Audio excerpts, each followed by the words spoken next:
Welcome back, everybody. So, I've been asked several times, as has Steve, over the last few days or few weeks, about what the idea of wedding the anima is. It's a question that's come up several times, and of course, it's a concept which was spoken about in Jung's collected works, and it's a colloquial phrase that's thrown around. Whereas a man grows up and moves away from his parents, the idea, of course, is that he needs to wed his anima. But there are many things built into this particular phrase that are perhaps loaded. So, the general understanding, at least from my point of view, and of course, Steve, you can tell me if you think otherwise, is that when people come and understand Jungian psychology initially, usually it's through the lens of mythic narrative and stories. And so they'll watch, say, for example, Star Wars, and they'll go, Princess Leia is the anima. Or in Dante, as I like to bring up on this channel, Beatrice is his anima. Right? So the idea people have, I think, as I did for a really long time, is that the anima is kind of the woman in a man's mind, and it is a sexual function. So to wed the anima, therefore, when it comes to life, becomes quite a confusing thing. And I think lots of people fall into that trap, including myself. So I guess, Steve, first of all, how are you? And second of all, what is the anima? If you could give, say, a 30-second breakdown of what the anima is, what do you reckon it is? I'm very well, thank you, James. 30 seconds on something which has plagued human consciousness for as long as it's existed. Well, I think the first thing to say is that it's not a woman within. It's part of male psychology. That's the first understandable mistake that people make when they encounter Jung's work. It tends to be projected onto women, but it is not a woman. Fundamentally, it's the relating factor within a man's psychology.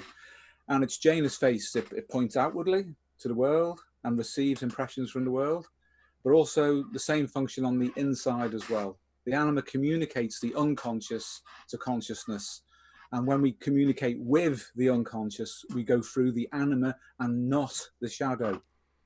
Yes. Yeah. Okay. That makes sense. I guess the key point in there is it's a relating factor. So to do a frame shift of the woman within is phrased generally, from my experience, as a sexual function. It's like you walk down the street and there's a beautiful girl in front of you and you anima project against her. And obviously the idea with that is it's to inspire you in presumably a reproductive manner to find a girl with the best possible genes that match your genes, and then you can go and produce children. So it's a survival instinct based within. But you said it was a relating factor. So I guess this means is whenever it comes to relating to somebody else or to an object or to an idea, the anima is the interface through which you do that. Is that correct? It is correct, yes. With respect to sexuality, of course, you should have some modicum of relating to whoever you're going to have sex with. So in that sense, the anima will be involved. You can tell a lot. Here's another one of my little rules of thumb observations based on decades of experience. The way a man treats women externally and the way he treats his unconscious internally are pretty much the same thing. So if you get a man who abuses women, generally then he's afraid of his own psyche. He's afraid of his unconscious.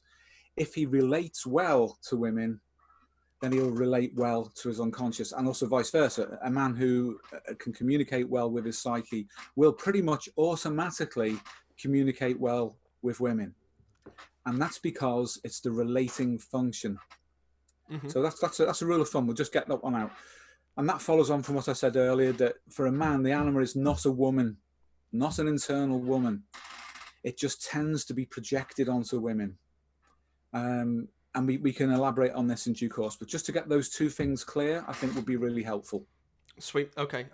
So obviously it's not exclusively related to women. Obviously you do have an anima projection onto beautiful women. Of course, that is then conflated with the idea of anima as such. So I guess a good way into this topic is individuation. And, as you individuate, the general idea is you integrate the contents of your current shadow or your alter ego, as we're going to be covering on this channel fairly soon. And then you come and you enter into a dance with the anima. But you've told me before that you, as you said earlier, I guess, you kind of ignore the shadow in a little bit, can't you? That the shadow, the anima's not within the shadow, and you have to integrate the shadow first, or integrate first to reach her.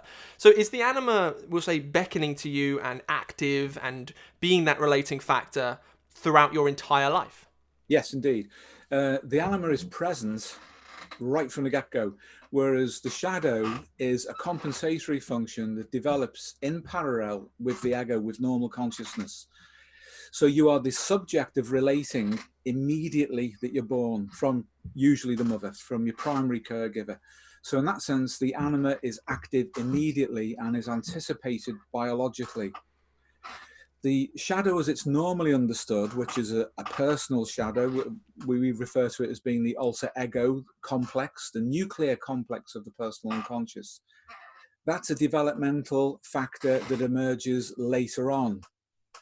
So when Jungians advise that you must tackle the shadow first, I disagree completely with that, because the anima is active anyway all the time. And there's absolutely nothing wrong, either in personal development or in clinical work, with addressing both the shadow and the anima more or less simultaneously, because they're both there. Okay, so I guess the idea with that then is we always have an anima. We have it from we're very, very young. Now, Yes. as far as I'm concerned, or I'm aware, there are 5 main archetypes, right? You have the persona, the shadow, the anima, the animus, and the self. Kind of like these core 5. There might be more depending on the definition of archetype, but in terms of general dialectic, these will be the 5 main ones, I think anyway, that seem to come up. And these, as far as I'm concerned, or again aware, are based at the genetic level, or the collective unconscious. In other words, we all share them. And the nature of archetypes is they're more patterns that are impressed upon by your particular surroundings. So if we're born with, say, the anima, all of us, as an impression or a pattern, over the course of your life, obviously, things come and they will change your particular version of the anima relative to somebody else. So what are those things that will define the nature of your particular anima? That's a very interesting question. And again, it's possible to address this at a very superficial level. The kind of level, frankly, you get in a lot of Jungian works. Mm-hmm. However, think of it developmentally. The prime imprinter of a man's anima will be his initial caregiver, whoever that is. But we'll assume, for the sake of discussion, that it's the mother. Mm-hmm.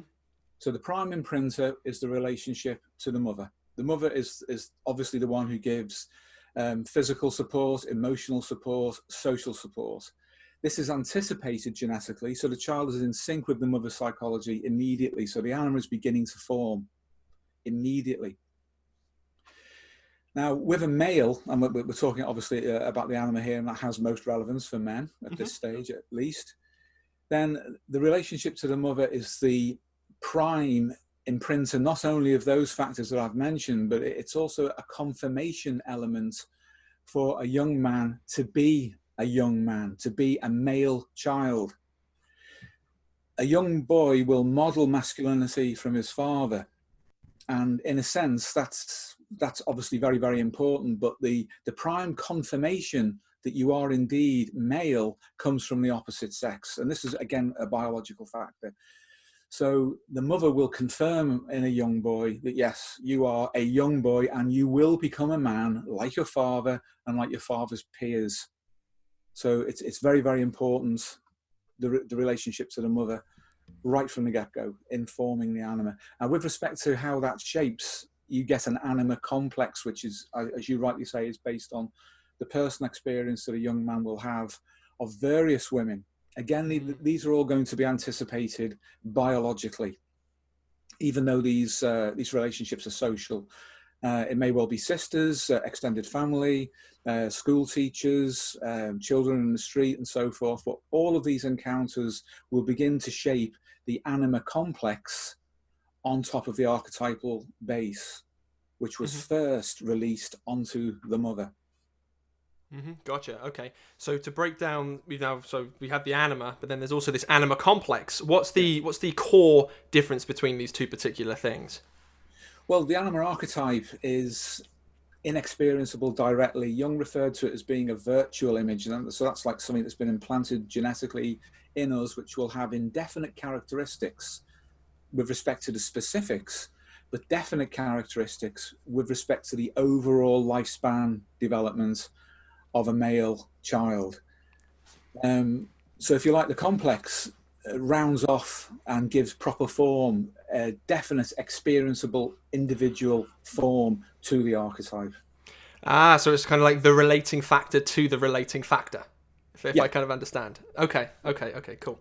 So it's obviously impressed upon by all these different characters. You mentioned before as well a very key figure, perhaps with mine and perhaps everybody else's, is the idea of the first love.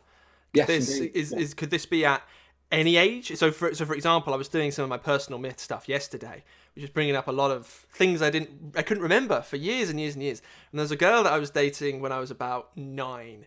And she was, I'm not going to be vain here, but she was kind of obsessed with me.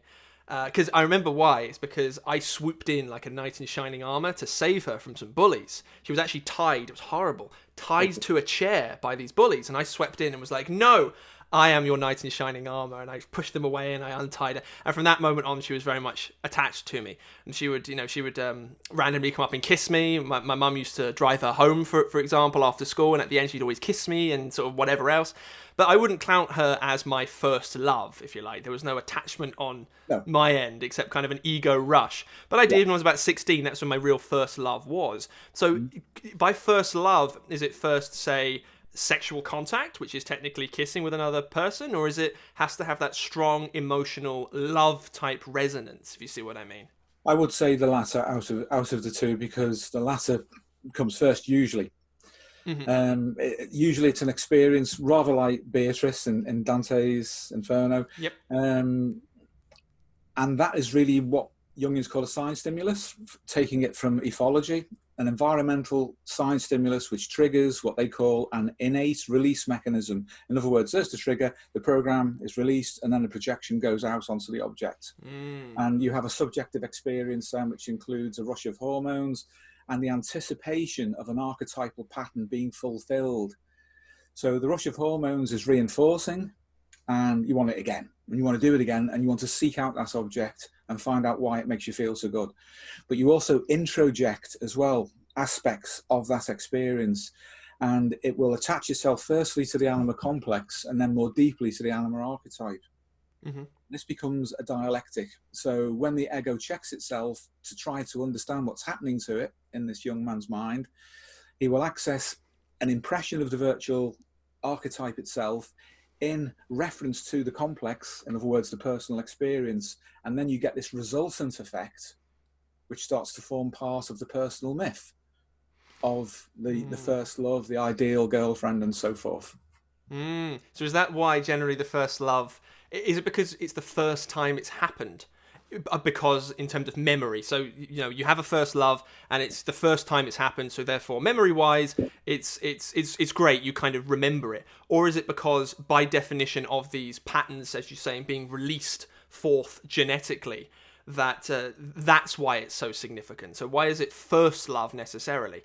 Basically, to sum that up, you might have first love, second love, third love, 50th love. Do they all, generally speaking, decrease in kind of emotional weight and emotional quality, or will they all inform it? No, they won't. They won't decrease. But to go back to what you said, I would say it's actually both. They're both present. They are both factors, and they interact. It doesn't decrease. There is a conditioning or an associative effect, and which is why Jung talked about a man having an anima type. Yeah. Which is really based partly on experience, but also partly on anticipation of the archetype in itself. You've also got epigenetic elements here, because you may well have had ancestors, male ancestors, who preferred or experienced a certain kind of image of a woman, or an actual physical relationship, so to speak, and that then becomes part of the epigenetics that are translated down to you. And it could be that you prefer a certain look in a girl because your great-grandfather did. Really? Yes, and it could even go back further than that. When you think that archetypal virtual images are so firmly written into our genome that it must be of immense power. Must be. But there are modifications that will come about through epigenetics, and then there are further modifications that come about through personal experience as well. Okay. So it sounds, so there is this ultimate destiny that underlies all of mankind. We all kind of share this, but it does very much become personal. So as you engage with the anima and the anima complex on those resultant images properly, you break away from the general myth of Princess Leia coming to redeem you and giving you a kiss when you save her, and it becomes your own personal version of that. Just to go back to the Star Wars example, because it's a good one, I guess. That provides a backdrop. It's rather like going to see a Shakespearean play, and then you see something acted out, which you can then project in and identify with, resonate with to a certain extent. And this is why archetypes properly are not individual characters, but they're whole narratives. This is why myths exist. This is even why people watch soap operas. As boring as they appear to be, they're very dreamlike, very, very dreamlike. And they're inductive. And people see repeated patterns in soap operas that are acted out with the same kind of characters who flow through. And you can see definitely there is a pattern, an archetypal pattern that underpins that. And that's why people get addicted to it, because they're acting out their own lifespan development potential in relationship to this narrative, not to a character. If you take the character out of the narrative, it's dead, it's meaningless. Yes. That princess from Star Wars means nothing outside of that narrative, unless you have made a personal investment by watching that film in that character, at which point you have introjected the princess into your own psyche. She becomes part of your anima complex.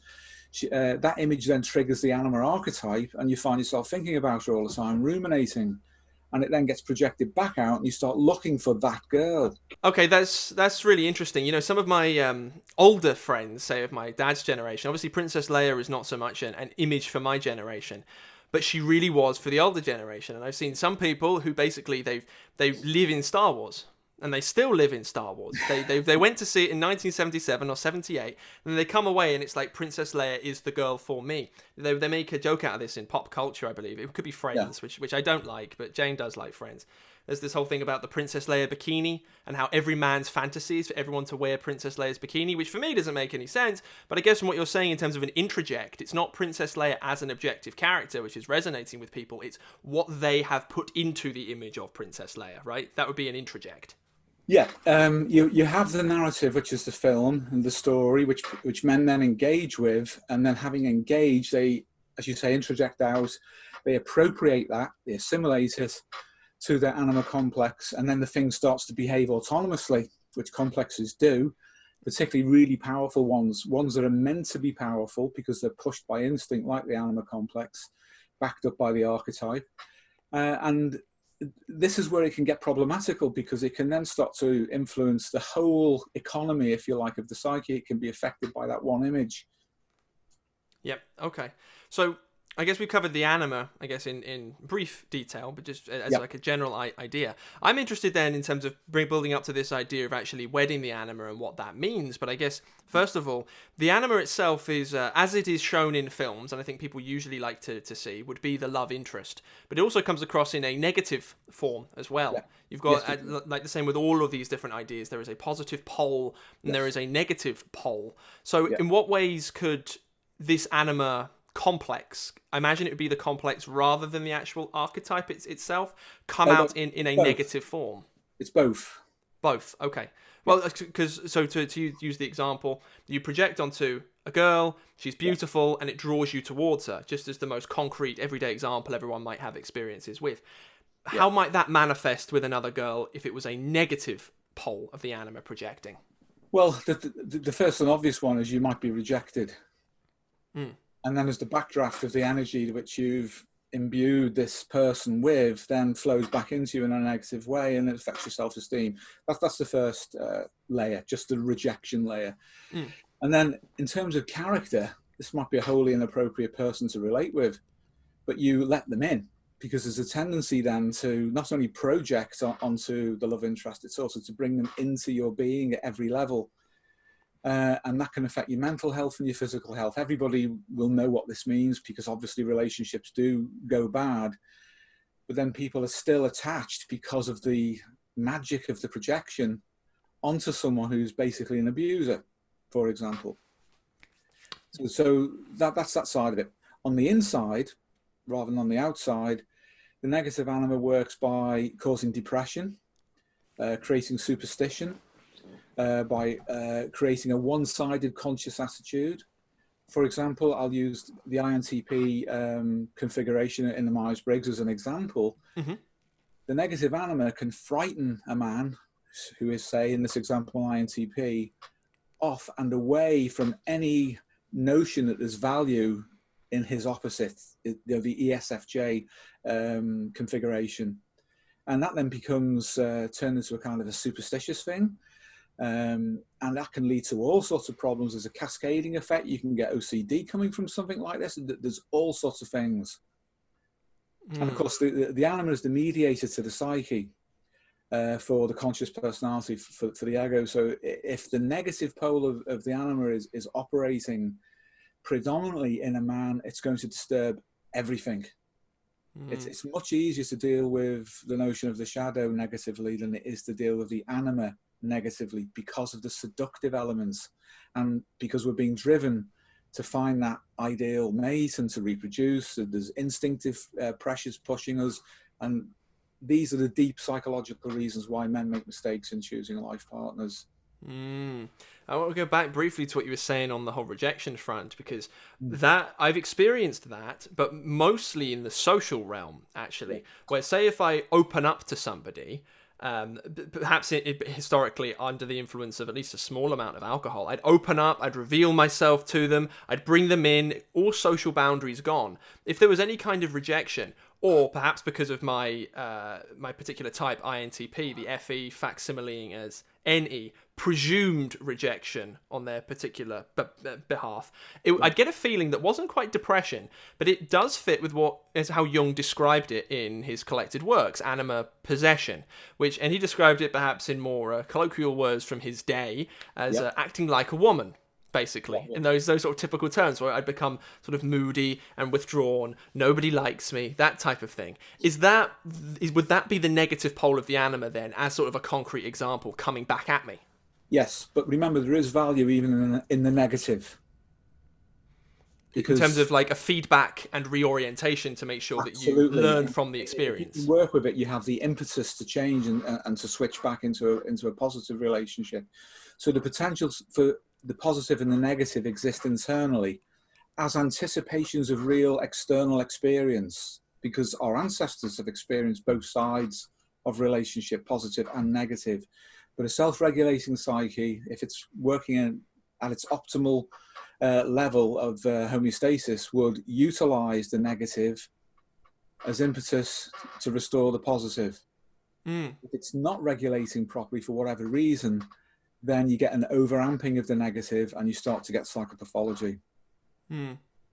Okay. So in that rejection example then, the lesson learned would be don't open up with people that quickly, because the initial response, if I was to listen completely to that, so obviously you say the psyche's homeostatic and it's balancing, so its compensation is not the complete answer in a way. It's not like you reading your dreams tells you eternal wisdom, for example. So if I listen to its complete compensation, it would be do not engage with people on that level unless you've got like a written contract that they're not going to reject you, you know? But I guess that's not the case. It would be to listen to it and be more careful. Perhaps in my case, it would be like, don't have 3 pints with people who you haven't met yet when you're very, very excited. You know, that kind of thing, right? Well, I think there's a specific problem to do with the state of our culture now, that what you've just described about written contracts. Yeah, that there is some, evidence of that going on, but the evolutionary aspect of our psyche has not anticipated that.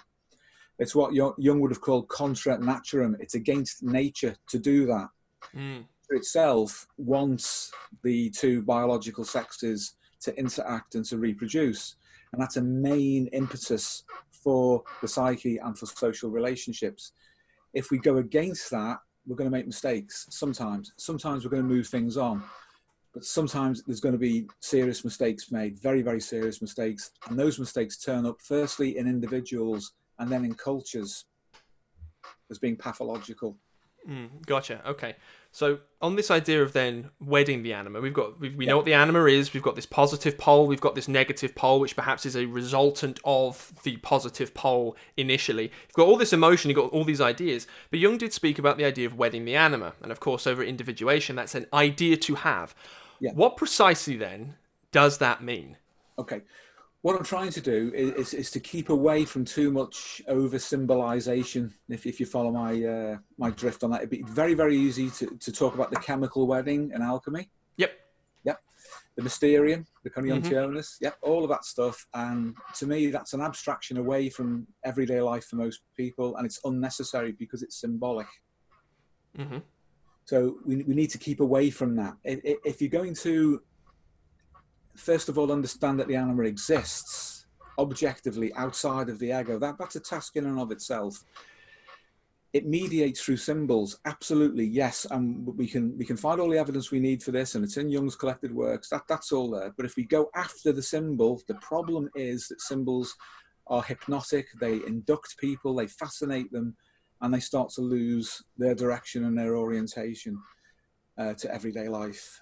And I don't recommend people do that. I don't, because if they have any psychopathology at all in them, and who hasn't, there'll be a tendency then to move away from reality and towards the fascination of the inner world.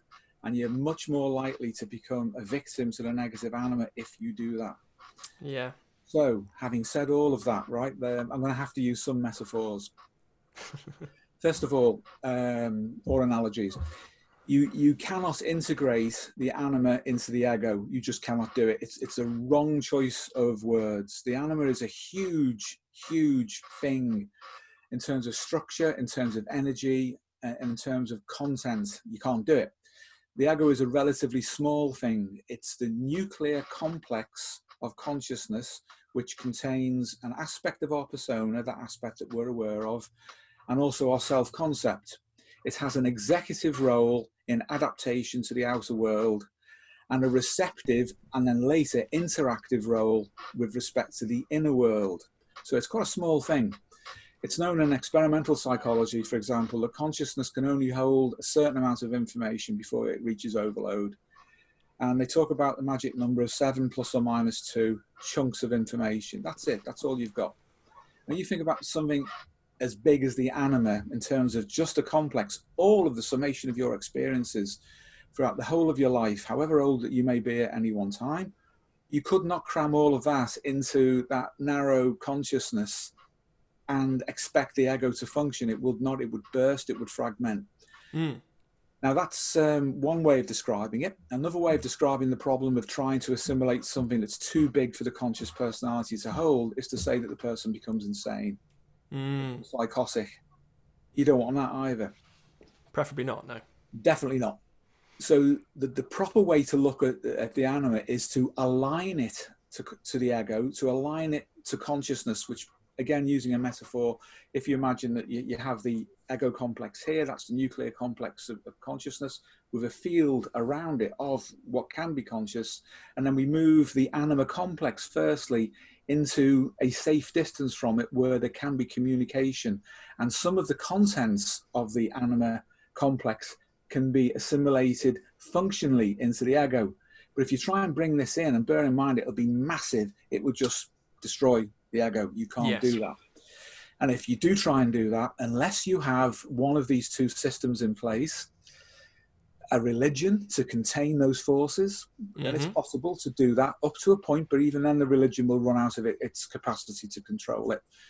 Secondarily, some kind of creative or artistic expression that can act as a lightning rod, a conductor, a way of taking this really powerful energy and putting it into the outside world. And this is something that we should discuss in a later podcast, because creativity is essential if you're going to relate to the unconscious. It wants to produce things, it wants to create changes in the outside world.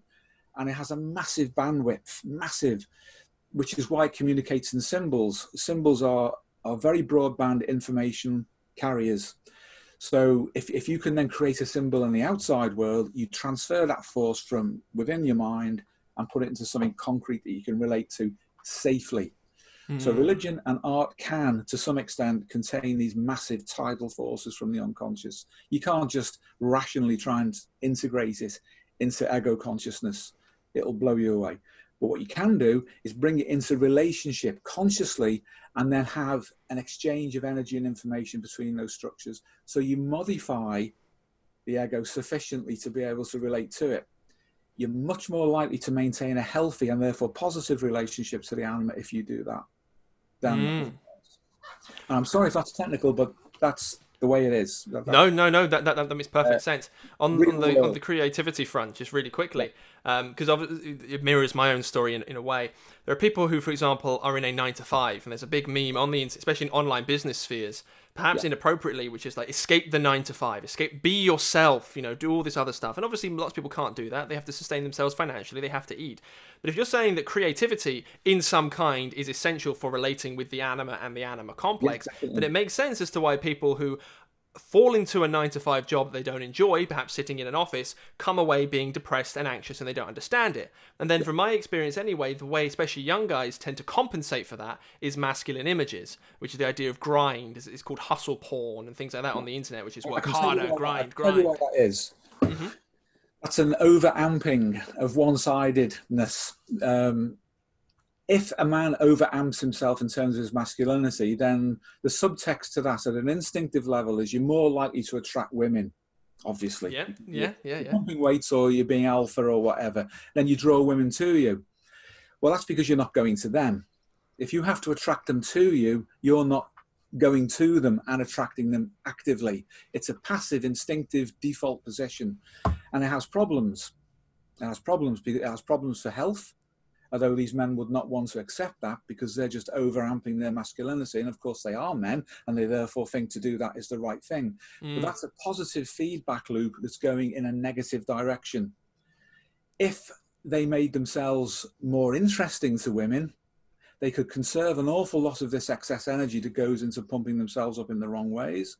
And you make yourself more interesting to women, not only by being a good, strong man who can go out and get resources, but by being able to relate to them and offering other things. And this is where an understanding of the animus, the equivalence of the anima in women, is vital for men. But again, there's a tendency for men to want to only understand what they imagine as the woman within, and therefore miss completely the fact that if you have a social relationship to a woman, you're going to interface with her animus. And if you don't know what that is, if you don't know what the nature of the animus is, what it expects in terms of biology and depth psychology, what its anticipations are of you as a man, you're going to mess up again. And what you do then, you fall back on default instinct. And the purpose of that default instinct really has nothing to do with relationships, but competition between men. So they can kill each other. And then, look, girls, you've got to breed with me because I'm the last man standing. And when you think about it, that is a really bad positive feedback loop. Yes, it is. It allows the negative animus in women to start to talk about toxic masculinity. Full circle to the whole politics realm. Okay, well, I guess at the beginning you described the anima as the relating factor, and I guess you can see, based on what you said in terms of this positive feedback loop, how they're missing that because it's not they're not relating to actual real women.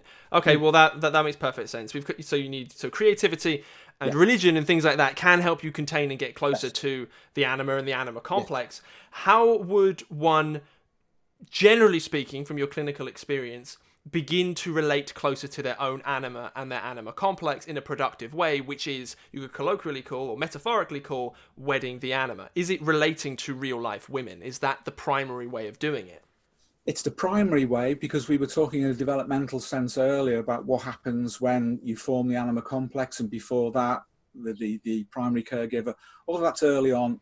I think we're assuming now this is later on. Yep. Yeah, okay. So for example, an audience member who comes here and they're like, either they've heard from us or they've read in Jung's works, they're like, okay, how do I develop my anima? They're ready, they're raring to go. Well, most people are only ever going to become conscious of this when a problem arises. It's just the way it is. People live in their ego. They live in their field of consciousness, which is why you should do everything you can to increase your capacity for consciousness, not just in terms of chunked bits of information that I was describing before, but what's contained in those chunked bits of information, what you can refer to. And this is basically your education in life as you go along. If you lack that, then every encounter you have with the anima is likely to be some form of conflict. And you asked me specifically clinically. Well, obviously, if it's a clinical scenario, then there's been a problem. Yes. And that's what you see. Now, the anima is present as a force throughout life. much more so than the shadow, as I want to explain, it goes deeper into the personality and covers everything.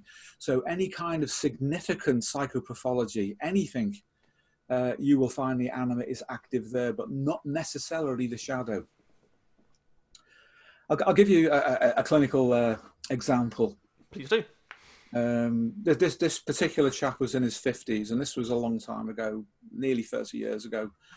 And he was a very good-looking guy. He looked like, I can never remember his name, famous Hollywood guy. And he used to play up on that, a Hollywood actor from the 40s, Cary Grant.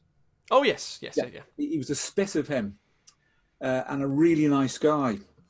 But he had the most crippling OCD, obsessive compulsive disorder. And he worked in an accountancy department, which made it worse because his environment reinforced the ritual counting and so forth.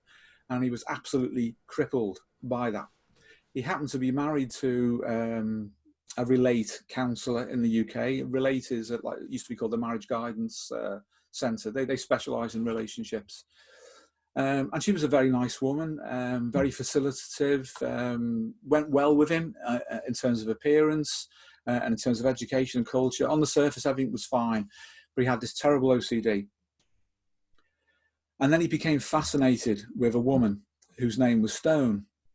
I'll say that because there's no way you can and it is relevant. There's no way anybody could track this down. So long ago, and so many things have happened since. Miss Stone became the obsession of his life, and it was his secret that he then carried a stone around in his pocket that was Miss Stone. And of course, you and I will know, and anyone who's educated on Jung will know what the likely symbolism behind that was. And he became a medical referral. And what we had to do then was to get inside what the symbol meant and what the projection onto Miss Stone meant. Bear in mind, he had a very good marriage with a very nice wife. There was no reason at all for him, it would appear, to project onto a woman outside of his marriage, but he did. And it was all to do with the anima's capacity and function to relate on the inside. Now, he trusted us completely. He literally, despite what he went through and his intense, I mean, he would sweat profusely. It was so bad. The physiological side of his condition was absolutely terrible. One of the worst I've ever seen, the anxiety and the pumping of adrenaline. He put himself into our hands and trusted us completely. Did a full case history, and then we did what we call an enactment, which is very different to psychodrama. You basically have a controlled environment, and you'll have maybe 6 or 7 therapists with one patient client. And the room is full of symbols, the light is toned down, and basically you create a waking dream for that person. Everyone in that room knows the case history. They've all been fully briefed.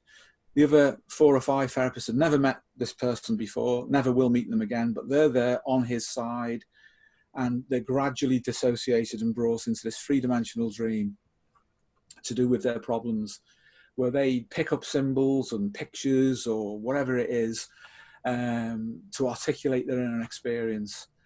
And that then went on. So the therapists then start to get actively involved. As happens with dreams, of course, the fabric starts to evolve. And it turned out that when he was 5 years old at school, he stole a penknife from the soccer room at school, and he took it home, and his father humiliated him and said, "No, you're coming back with me now, and you're going to give that back to the teacher," a woman. And he felt humiliated. The penknife became a symbol for his masculinity and how that was humiliated in front of a woman. Years later, that turns up as OCD. And we asked his wife to be present to witness this because she was skeptical, because it was completely outside of her technical experience to work in this way. Relate counselors, relate therapists work compared to depth psychologists very, very superficially. But she witnessed what was going on and was extremely moved by it. The whole atmosphere was very, very powerful. And at a key point when he started to sweat again profusely and shake, and we saw everything digging in, one of our colleagues put this black cape cloth over him and then stood on a chair, so he was about 7 or 8 feet tall or more, behind this guy.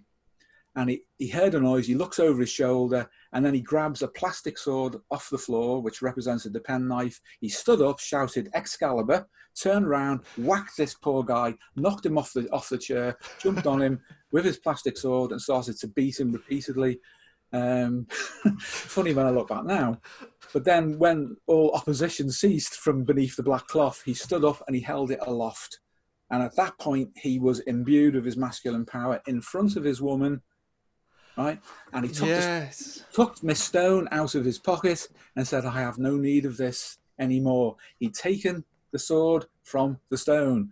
Oh, man. And the anima had released him in front of his wife, who was the confirming woman. Job done in one day. So 30 years of OCD dispensed with in about 2 hours. It took us about 2 hours. But we then followed that up with follow-up sessions. We made sure everyone was all right, because there's no Humpty Dumpty jobs. We don't break people down and not put them back together.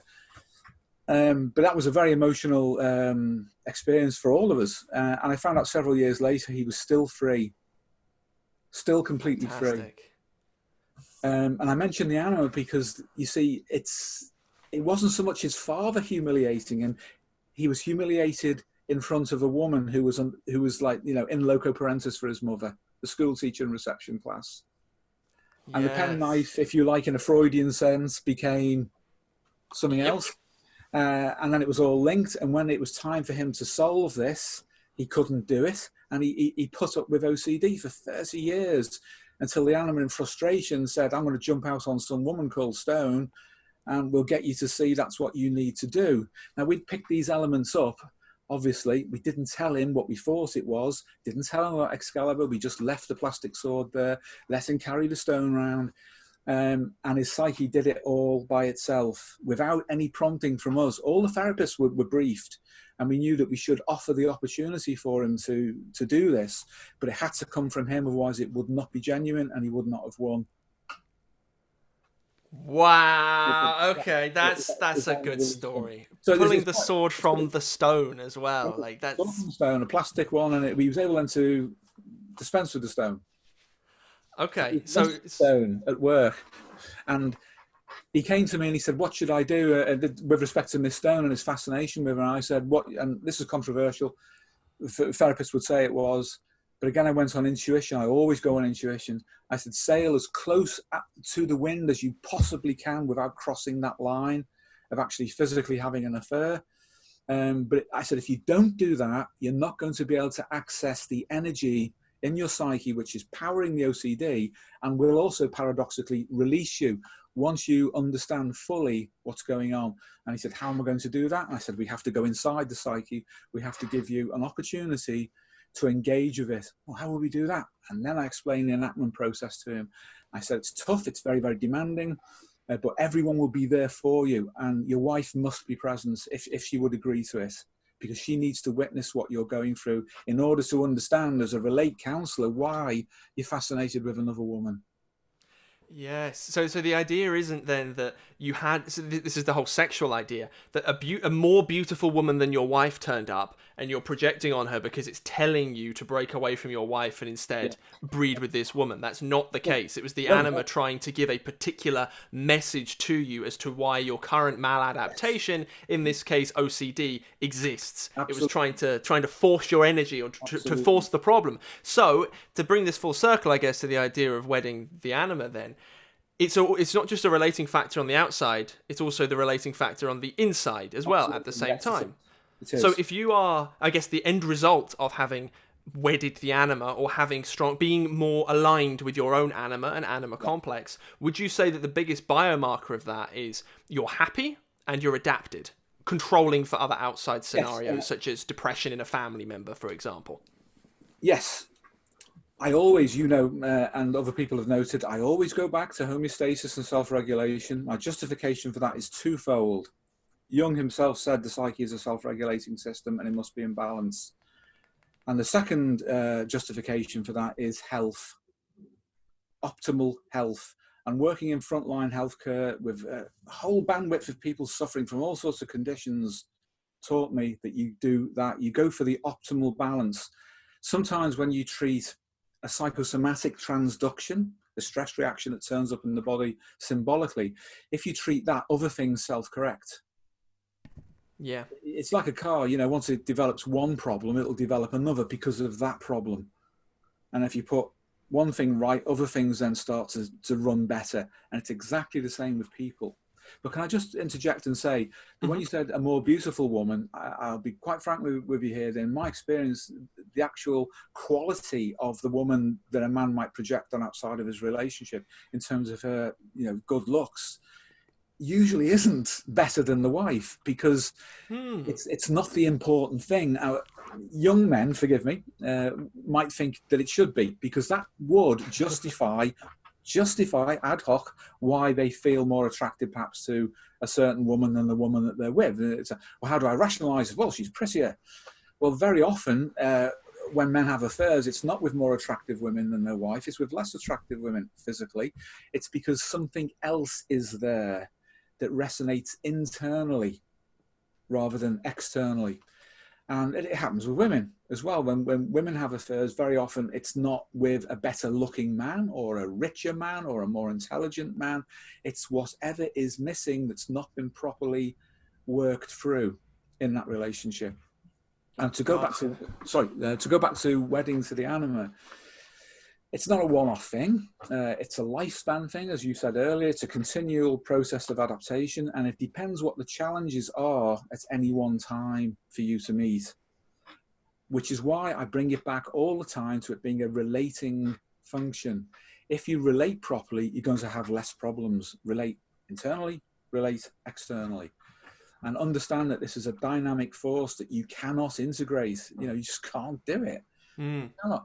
Because what would you be if the ego personality integrated the anima? Then what is it? At that point, it changes. What are you at that point? Where's the anima gone? Well, it's now my ego. No, it doesn't work that way. You cannot do that. You can have a relationship to it, and you can assimilate aspects, contents from it, or at least relate to them, but you certainly cannot wed, as in blend completely. What Jung meant by the Mysterium and by the chemical wedding is that relationship to the anima is like a wedding. You don't actually blend, but you have a relationship. Marriage is a relationship. You don't become one figure. You don't. Even though in the Rosarium, for example, you see that it's a metaphor and it is not a literal thing. Yes. Yeah. So you don't become one, but it's a relating thing so that you become close and aligned and you can dance with each other, basically. It's symbolic of change from the previous state of being completely one-sided. Yeah.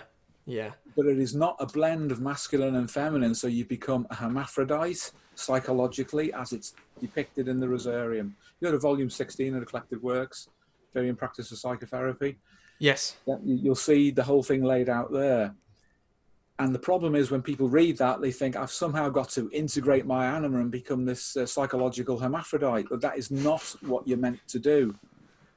Because when you integrate the anima, all you're really doing is becoming aware of your relating function. You're not actually integrating anything that's feminine, because the anima is a masculine or an element of masculine psychology. Yeah. So a few mistakes people can make along the way, and they can get diverted from the reality of life for decades because they've misunderstood that one fundamental thing. I guess this makes sense because you said at the beginning, of course, or halfway through, you come to it with a problem. Yeah. Because you are the ego and you're going about the world, but through a problem that then is an invitation to introspect. So I guess problems that come up, correct me if I'm wrong, and to any audience member who's interested in this type of thing, it's like, are you suffering? Are you relating properly externally? Are you relating properly internally? And are you well adapted? Or are there things, OCD, that could be a really, really key one, because of course there's the whole no FAP movement at the moment, which is enormous, and perhaps rather than fixing that through ways typically people try and fix that, which would be, willpower or top-down value systems, it's more a case of relating internally to your own personal thread, your own personal myth. as I said earlier, that's overamped masculinity one-sidedly. So it's a positive feedback loop going in the wrong direction, leading to a negative result. Yeah. If you want to integrate the anima, you don't overamp masculinity. You don't become feminine, but you don't overamp instinctive baseline default masculinity. You don't do that. Okay. Well, that makes perfect sense. I guess we've covered the anima, and we've covered how one might go about integrating the anima, including a really cool example. So I guess with that, it's been nice talking with you, Steve, but maybe we should let people get on with their lives and us get on with our lives at the same time. See you again soon. Yes, thank you, Steve. If anyone's interested in some of the writings Steve has been doing, he does this, I guess one of your new fun hobbies is to come onto the Discord server and to be as helpful as you possibly can with as much information as you can. You can access those by joining up at our Patreon at the $5 tier or higher. It's just to get into our Discord server. Of course, we have other things on there too, including a chat with myself, a chat with Steve. Got a whole community over there. We've got a whole suite of wonderful things to help take your development and your individuation to the next level. So with that, thank you everybody, and thank you, Steve. Appreciate it. Everyone, see you soon.